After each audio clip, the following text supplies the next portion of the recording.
YouTube, this is Felicia with Bible Scraps, and this is an update to my original video, casting resin with your embossing folders. I could tell it's going to be a real popular technique. It's really versatile.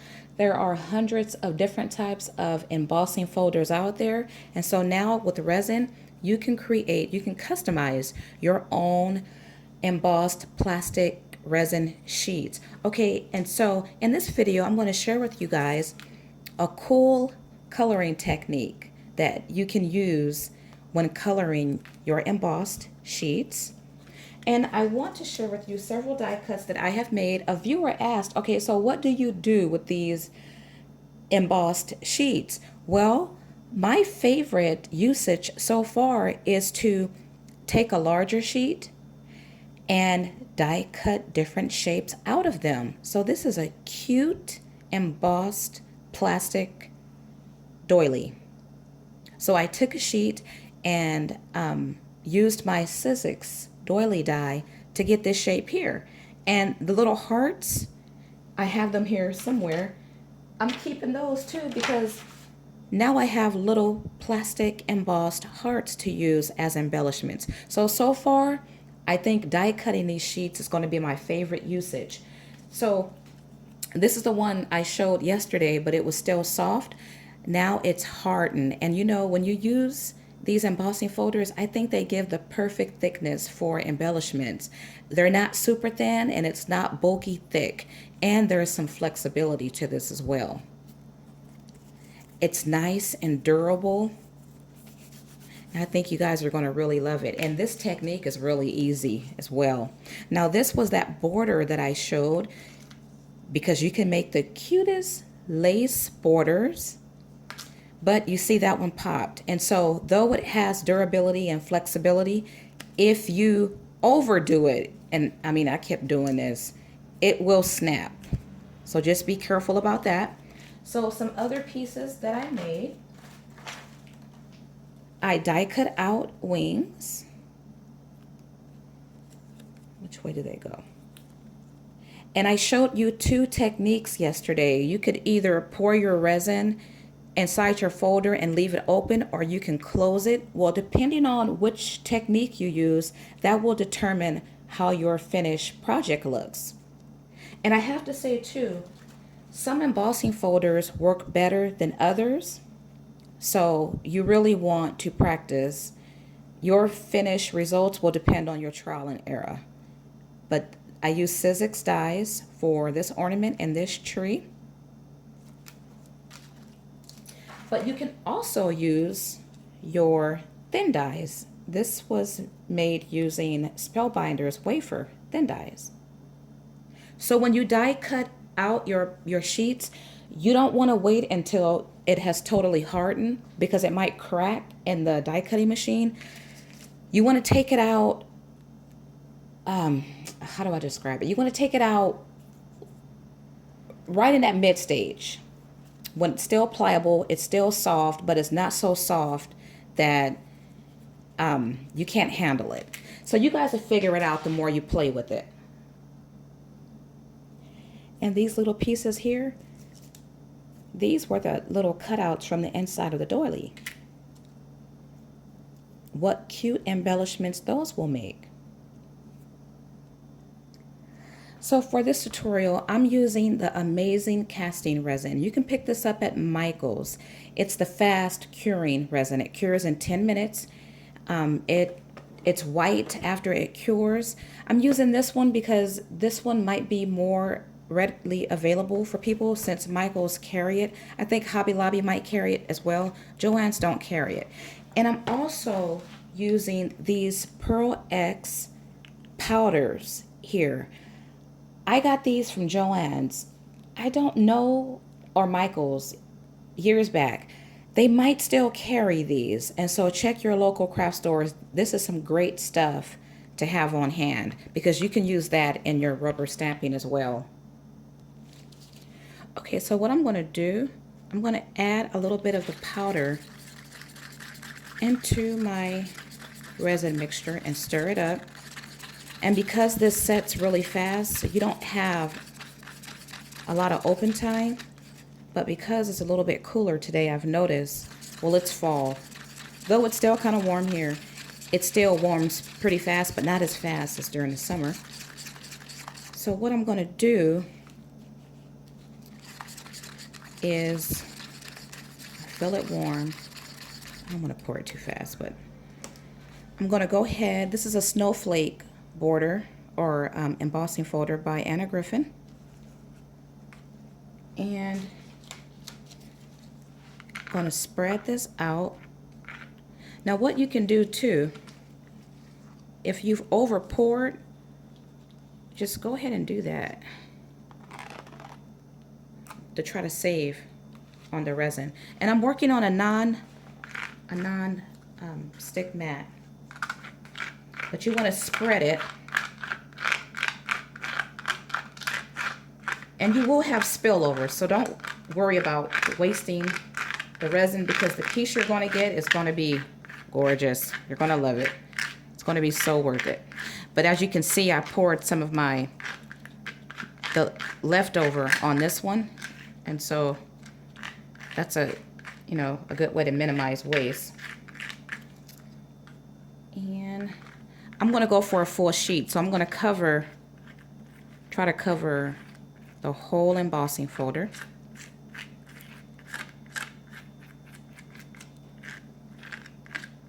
And I'm kind of at an awkward angle because the camera is right there, and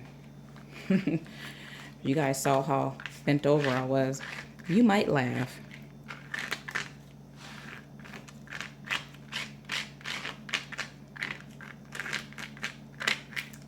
So I'm not going to close the folders this time. I'm just going to leave them open.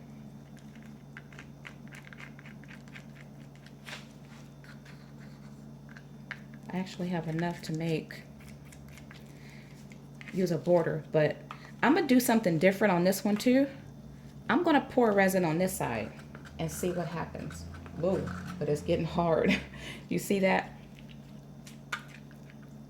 So that's not going to look too good. Maybe I'll make up a quick batch real fast. Okay, you guys, so what I did was I made up another batch, because you can see this right here is really thick. The stuff, it hardens really thick. But it's been about 5 minutes. But you could see that this clunker of mess, you could still see the embossing there. So I'm curious to know how it's going to turn out, because I've poured resin on the opposite side. So I know it's going to work. So I'll get the reverse, or the negative or positive, I'm not sure. So anyway, I'm going to compare the two sides to see what difference that makes. Okay, so I've also taken this polka dot folder and I filled it with resin, because I had a viewer that asked if the silicone can be used in the embossing folders. There is a YouTuber by the name of 47CMC, and she just discovered that you can use silicone inside your molds. And so I checked out her channel, and I'll have her channel information in my description box. And so these might be ready to demold. I've added the silicone in the molds to see how mine's turn out. I also added silicone to this polka dot folder, and I'm going to compare results once this one cures. So I'm not going to close this one, and I'll share with you guys my findings. Now, this is still sticky. I'm going to wait several minutes and then come back with the coloring technique. All right, you guys, I am back. I don't know if I shouldn't have touched that. It's sticky. I don't know if I mixed this one right or this one, because it still hasn't cured. And yeah, I probably wasn't paying attention, because you have to have your parts equal. But anyway, I'm going to go ahead and color these two parts. So I'm using a Perfect Pearls Ranger brush. Right now, Tuesday morning, they have the twin pack or the 2-pack for $2. And I'm going to dip it in the powder. And you guys know what's next. I'm going to color, right? There's no right or wrong way of doing this. I'm going to pick up different colors.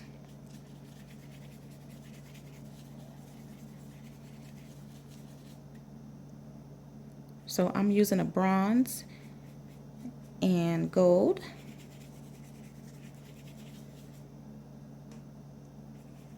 And I'm picking up too much. And so I'm going to use some of that to color this over here because I don't want to waste it. And you see that pearlescent look? It's so pretty. So there's dozens of colors you guys can pick up. Joann's or Michael's or both stores, I think they carry the kit that has maybe 12 jars in it. And then Ranger has, I have some of theirs. I think they carry a package that has 4. But you can also get the large bottles. I have some of those too. I got mine from a local art store called Allard's. You guys probably have that store too. Of course, you can get it on Amazon, but you might pay a little bit more for it. But isn't that pretty? I love it. That bronze and gold looks really pretty together.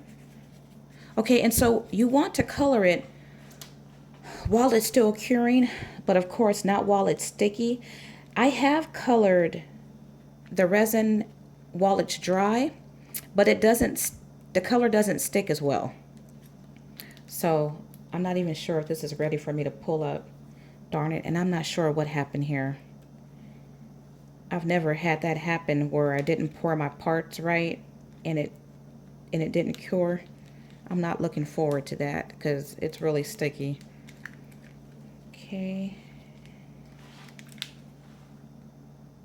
Okay, so I'm gonna let that cure a little bit longer. So let me just go ahead and show you how the silicone worked in this polka dot embossing folder. This is how it came out. So the answer is yes. I'm sorry, I don't recall your name. But you can use the silicone in the embossing folders. This is how it came out. Now, I did this morning, so it's been about 8 hours. I'm not sure if it's going to get any harder. So, but it did work. Some of the holes are open, some are closed. Yeah, so that's going to be interesting too. So all of you guys who are following the trend of using the caulk or the silicone in the molds, you can also use them in the embossing folders. Real cool, right? Okay, so I could let this cure a little bit longer, but I have to go because I need to run the Tuesday morning. So when you do lift it up, you want to lift it up slow. And some of the pieces that stay, well, it's like a die cut almost. You know how when you die cut something out, those inside pieces cut out? Well, some of your folders may give you like that same look, but just be careful as you pull it so you can maintain the integrity. I'm sure if I let this sit another 10 minutes, probably all the whole thing, I probably wouldn't have those little die cut pieces that are coming out. But once again, I have to go, so I just want to pull it up to show you guys.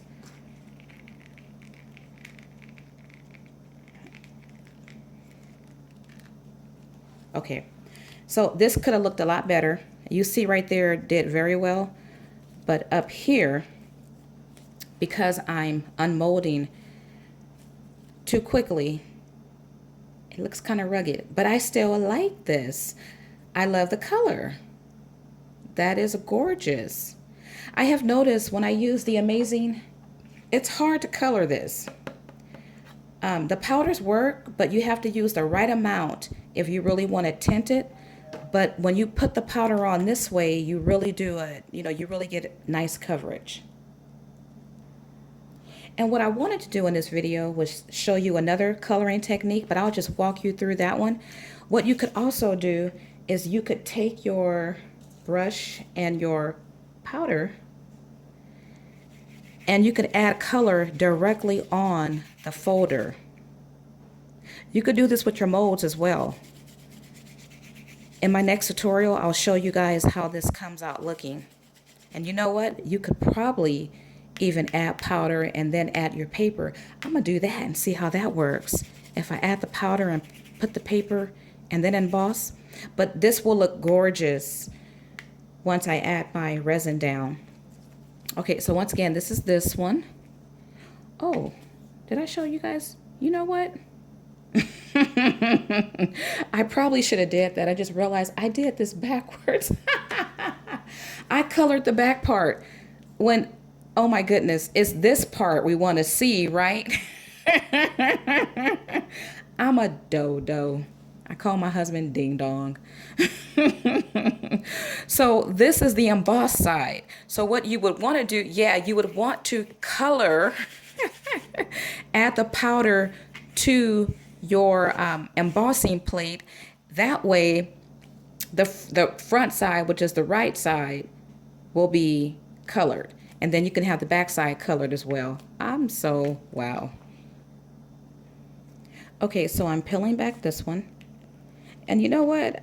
I'm realizing some folders, it do act like a die cut. Because you see how those smaller pieces are coming out?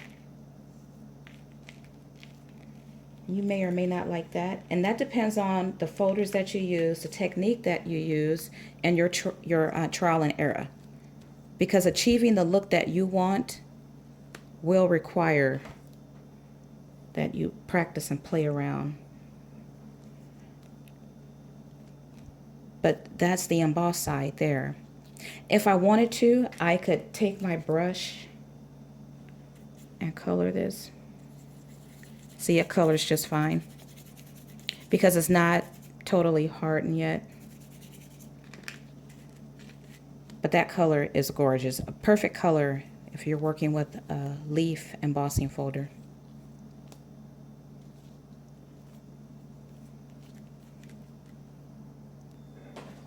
Okay, you guys, real quick. So this is the folder that I added the powder to. I went ahead and cast more resin. Wanted to show you how a completed piece looks. You see how pretty that is? That amazing resin. It accepted the pearl powder very nicely right from the actual folder. And when you allow your resin to cure properly, you can get a whole piece. Up here, I peeled this part off first before it was ready, and that's why you see the little gaps there. But if you do allow it to sit and cure, you can have a nice whole piece. So that came out really nice. Now, this was the silicone. And I also used the same brush and the same powder, and it also took the Pearl X powders very well.